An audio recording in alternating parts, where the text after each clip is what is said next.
Gentlemen, welcome.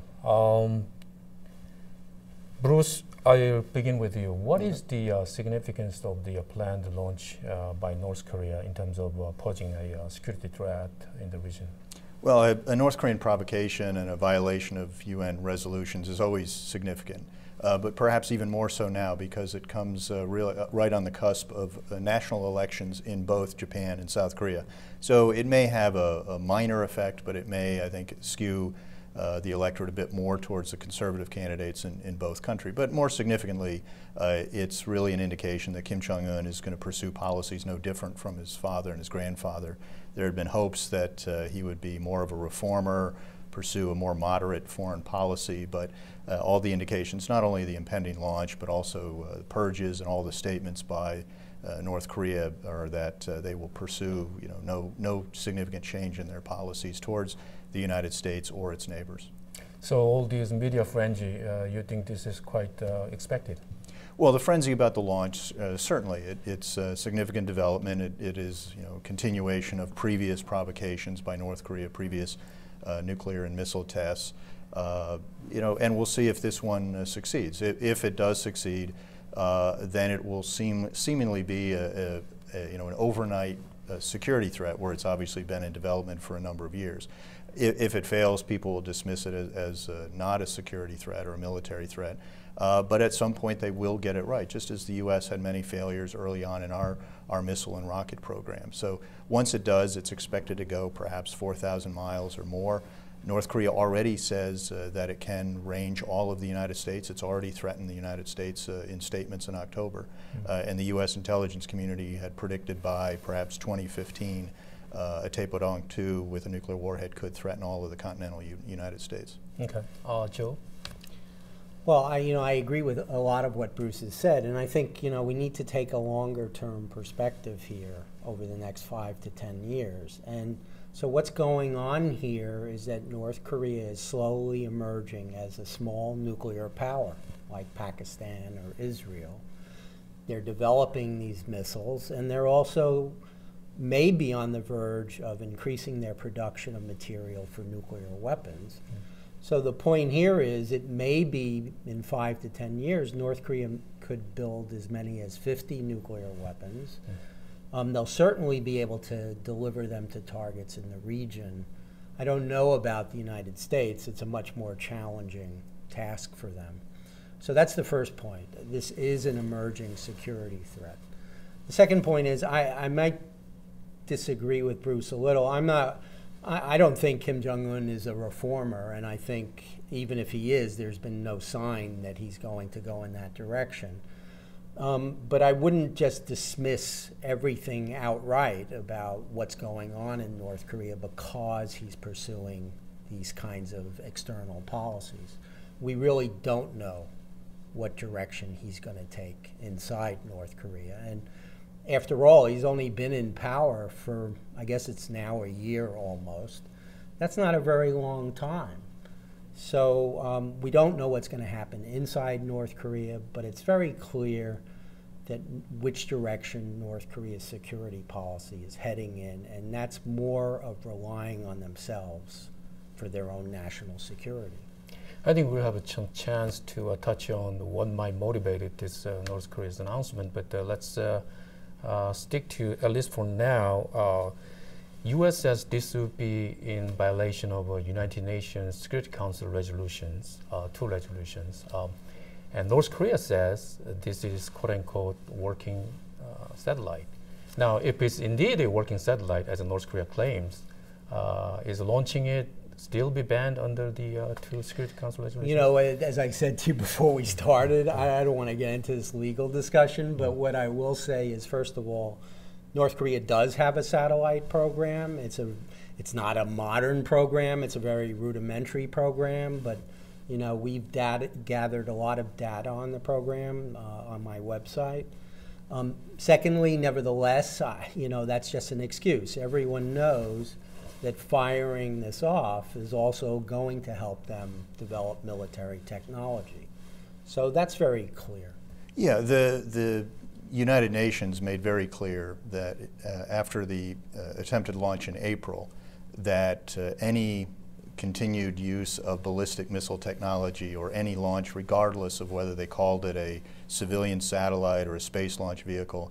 The presidential statement from the UN Security Council on April 16th of this year clearly states that whatever they call it, it is a violation of UN Resolutions 1718 and 1874. So it's not just the U.S. that would say it's a violation, as the United Nations has already ruled that it would be a violation. And the earlier resolutions said that any launch using ballistic missile technology, regardless of whether it's to put a satellite in orbit or not, is a violation.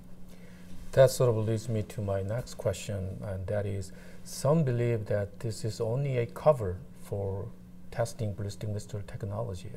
Do you share that view? I don't think there's any doubt. I don't think anyone really doubts that this is a program to develop a ballistic missile technology to augment the ballistic missiles they already have, the Scud missiles, the No-Dong missiles, the Musudong missiles that threaten South Korea, Japan, and even U.S. bases in Guam. So it's a common acknowledgement that if a country can put a satellite into orbit, it has the technology to put a warhead really anywhere on the face of the earth. Well, as I said a minute ago, yes, there's no doubt about it. I mean, this is for military purposes, and everyone knows that. So I don't know anyone who claims that no, it's not for military purposes, except North Korea. Now, North Korean announcement came in a very delicate time. It came only a couple of weeks before the South Korea's presidential election. And as a matter of fact, it's only a day after the Chinese delegation met with leader Kim Jong-un. And it's only about a month after U.S. presidential election. Why now?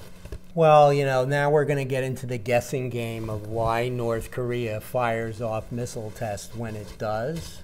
And, that's not a game I really feel comfortable playing. There's probably a lot of different factors that may be driving them in this direction, particularly the anniversary of Kim Jong-il's death and Kim Jong-un's ascension to power. I think if I had a guess, I think that's the main reason. I don't think the North Koreans are paying a lot of attention. They're certainly paying attention to the external developments, but it's not driving their missile tests. I think that's too much of a stretch. As Joel said, we play these guessing games, and it's sort of I don't know, but with great authority. It primarily could be domestic factors, as Joel said, to commemorate the one-year anniversary of Kim Jong-il's death. Because they are doing it outside of their normal warm weather launch windows. It makes it a little more dangerous to do that. And if we look back in April, the attempted launch was just a few days before the 100-year anniversary of Kim Il-sung's birth. So it may be primarily, a large candle for that event. Perhaps Kim Jong-un feels a show of strength is necessary to consolidate his power for the sort of continuing leadership transition. Perhaps it's to one-up South Korea, which has already announced its own intention for another attempt at a satellite launch. They've had 2 failures.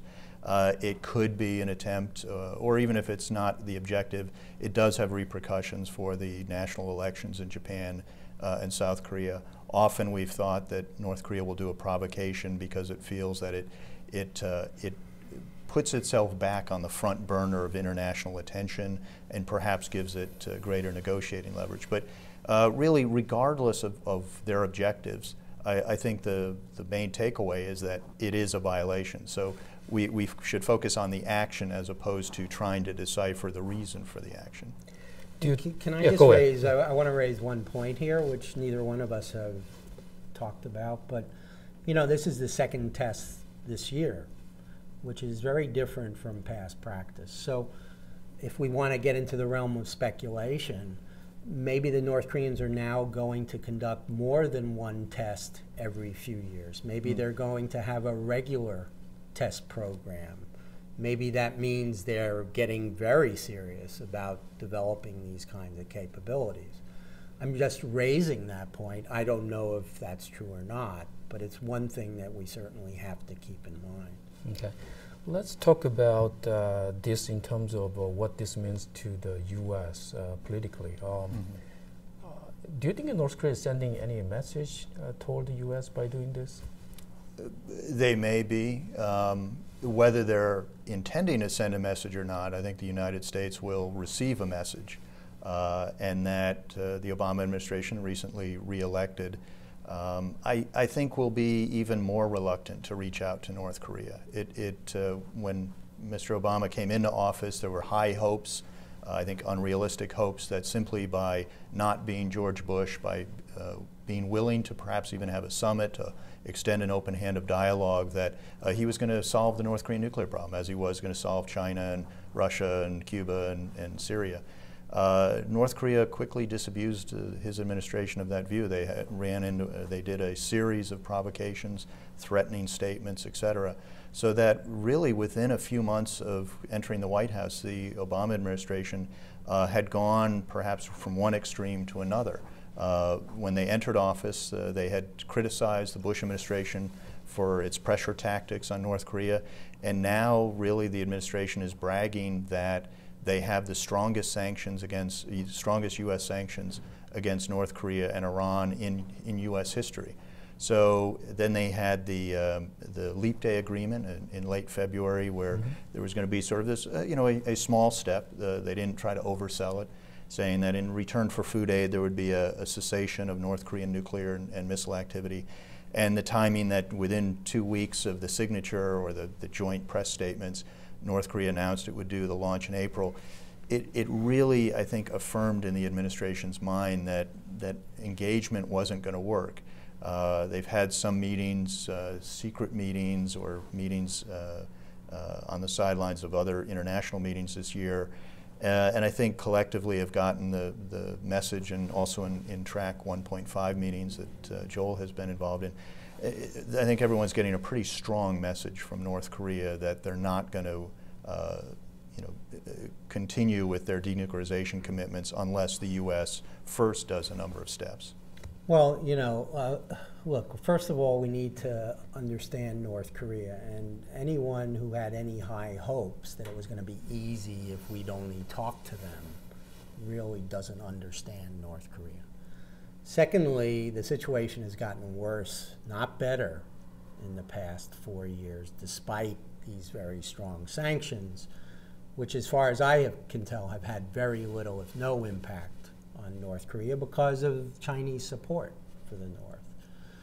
So the issue now is, of course, North Korea is going to conduct this test. We are going to press the default button. We're going to go to the UN. We're going to try to get more sanctions.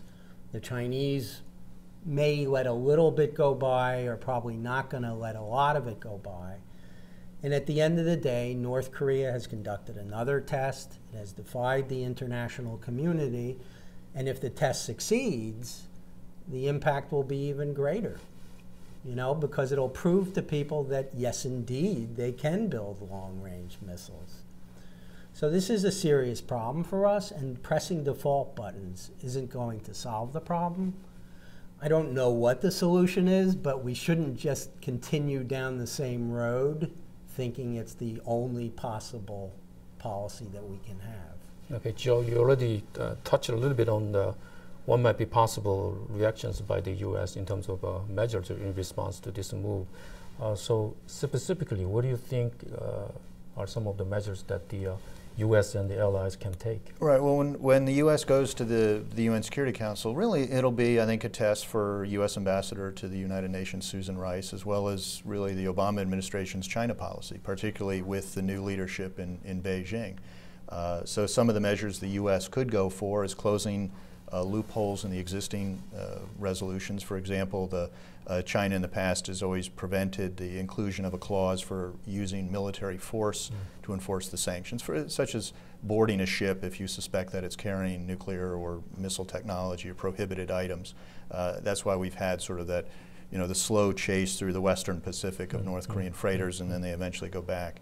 Also, we could have an extension or expansion of the entities that are put on sanctions lists. One of the things that both the U.S. and its own unilateral sanctions in the United Nations has been very reluctant to go after the secondary violators, the non-North Korean banks, businesses, and government entities that are in violation.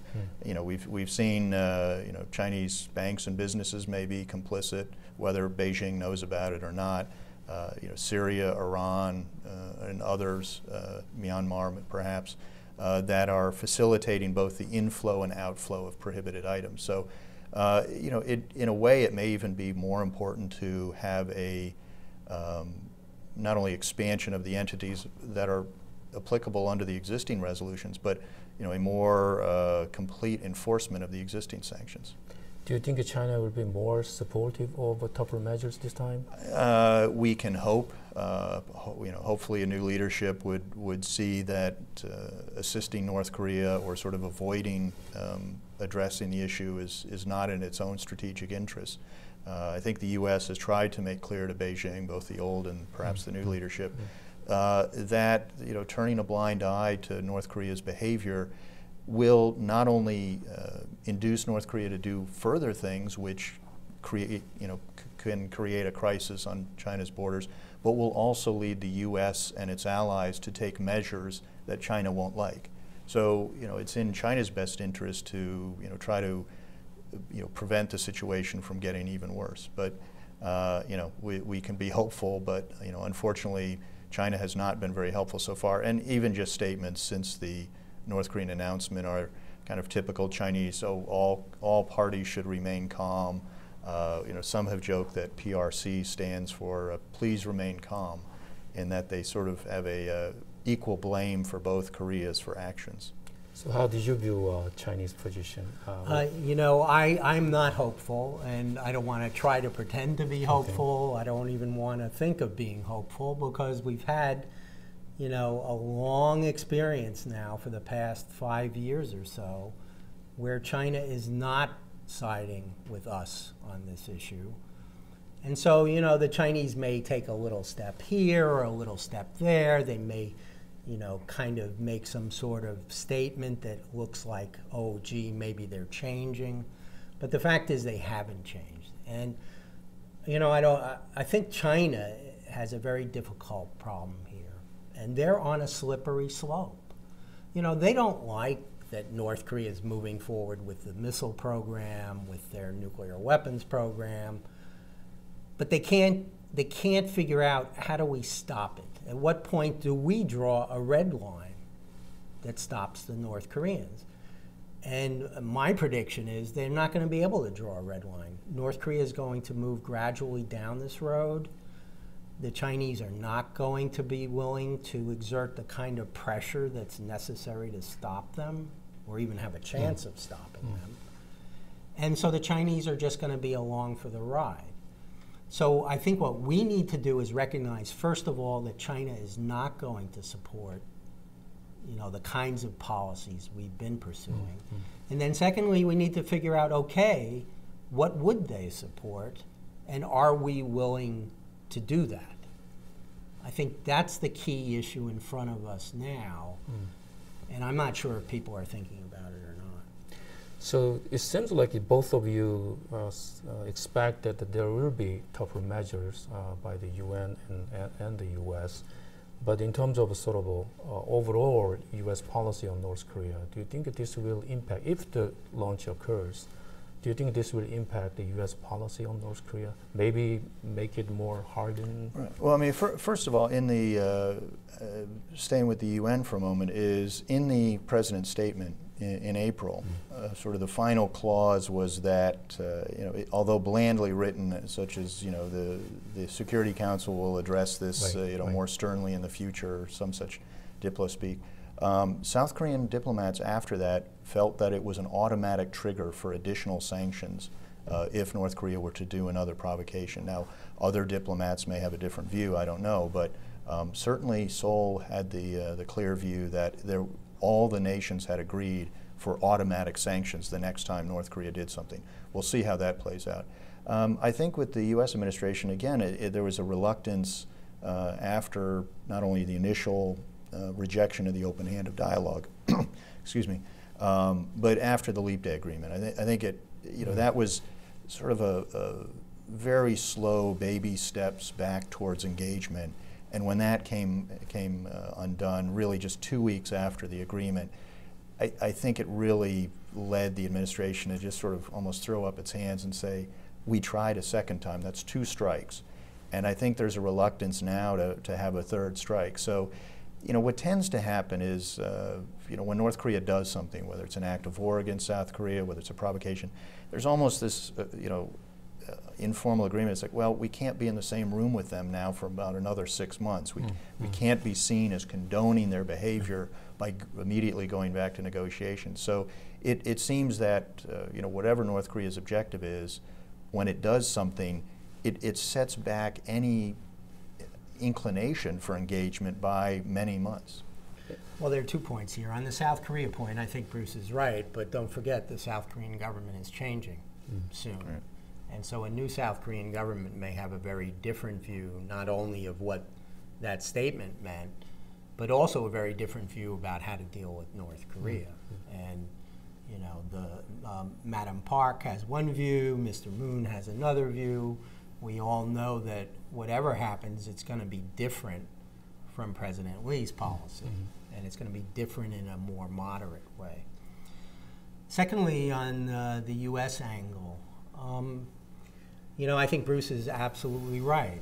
When something like this happens, we go to the UN, we seek whatever we can seek, we get what we can get, and then we kind of lay back. And we can't be seen in the immediate vicinity of a North Korean, you know, for months on end. I understand the reasoning for that. We think we're punishing them, we're sending a signal, but the point is we're not really punishing them by doing that. In some ways, we're punishing ourselves because we're falling into a pattern that allows them to have no problems moving forward. So what we need to do is think about how to pivot off this event to a different policy. And I don't think that just talking to them is going to solve things. That's not what I think. What I do think is our current policy, this policy of strategic patience, has been a failure, a clear failure. And this missile test is another manifestation of that failure. So rather than just continue to dig this hole and dig deeper and deeper, we need to figure a way out of it. Okay. That sort of leads me to my last question. If you offer any policy suggestion to the Obama administration, what would that be? Well, I think we've all been offering suggestions to a series of U.S. administrations. Both the U.S. and South Korea have tried a variety of policies. Some have been sort of, you know, one extreme of unconditional engagement. Other administrations have had, you know, perhaps an over-reliance on pressure. I think, you know, different administrations have tried, you know, a balance. And I think Lee Myung-bak's, you know, it's characterized as hardline, but really his policy was offering a long list of very generous concessions or benefits in return for, you know, the seemingly outrageous demand that North Korea live up to the 7 agreements it's already signed its signature to. And North Korea not wanting to do that then blames the South Koreans for, you know, being intransigent, when really I think it's dependent on North Korean behavior. You know, I think for the U.S., what I've been advocating for some time is a 3-track policy. The 2 tracks of conditional engagement, I don't think, you know, not talking to them is effective. But we also don't want to go into negotiations, sort of a return to, you know, offering things and not getting anything in return. We have to have carefully crafted documents, not some of the vaguely worded short documents we've had where it was just really an attempt to keep the bicycle moving, as one negotiator said. So, you know, we can lay out a list of things, what we want, what they, you know, what we're willing to offer, and the negotiation is how many from column A equate to from column B. So conditional engagement is fine. That's the first track. The second track, I think the other side of the same coin, is pressure. You use the 2 in conjunction along with other instruments of national power. You hope that that will be effective. You know, there's not a lot of optimism that it will be. I think less optimism than there was in the past. So your third track is sort of your fail-safe. You're making sure you have sufficient defenses to protect you and your allies against a broad spectrum of North Korean military threats. Okay. Do you want to add anything to that? Yeah, you know, I know you may have been expecting this to be a big debate between us, but I agree with Bruce that those three tracks sound very good. The only thing I would add is that, you know, on the conditional engagement track, this isn't a horse trading. We're not saying, oh, we'll give you 250,000 tons of food aid if you stop, you know, testing your missiles. It's not that anymore. The situation has gotten worse and worse over the past 4 years. And so what we really need to do now is address fundamental issues in the relationship, and even that may not work. And by fundamental issues, let me raise one. You know, for a while we've been hesitant to even start negotiations on replacing the armistice with permanent peace arrangements. Now I think we can't delay that anymore. We really need to start that discussion, but I'm not saying we should start that discussion and leave our objectives aside. So we need to address that core issue, that core security issue, but at the same time, somehow link that discussion to a discussion of denuclearization and dealing with the WMD threat. That's a shift. We need to address the core security issues here because the situation is getting worse and worse.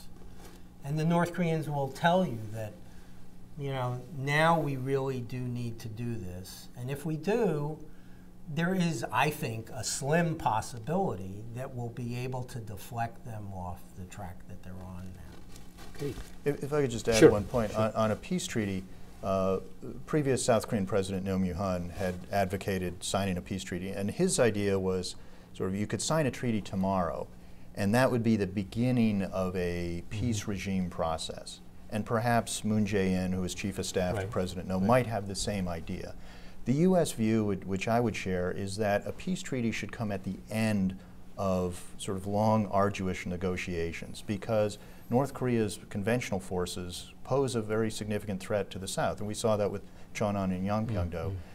So that, you know, similar to the Conventional Armed Forces in Europe Treaty, which I was a member of the delegation there for some time, and also the Confidence and Security Building Measures Treaty, those kind of measures need to be put into place or agreed to in a negotiation in order to thin out the military along the DMZ to reduce primarily the North Korean threat to the South before you sign a peace treaty. Because I think if there's an initial signature in the hopes that it'll create a better atmosphere for the denuclearization talks, then what it does is it removes really the justification or the legal justification for United Nations Command. And we have Combined Forces Command going away after OPCON transfer in 2015, then it would, I think, give North Korea a greater leverage to try to push the U.S. forces Korea off if there's no longer a state of war. So instead of having a initial signature of a treaty, as President Roh might have pushed for, it really is going to be, I think, even tougher negotiations on conventional forces than we've even seen on the nuclear talks. Yeah, and I totally agree. You shouldn't have a peace treaty up front. You need to have this done in stages. And at every step of the way, there has to be movement towards the peace treaty. And that can be done in stages, I'm pretty sure. But also movement towards arresting the growth of North Korea's nuclear program and its missile program. And then moving towards rolling it back. So at the end of the day, at the end of this road that we're on, there would be a peace treaty, and hopefully there would be denuclearization. That's the process. But we can't put off the peace treaty component of this. Okay, that should do our conversation. Thank you for your time. Oh, thank you very much. Thank you.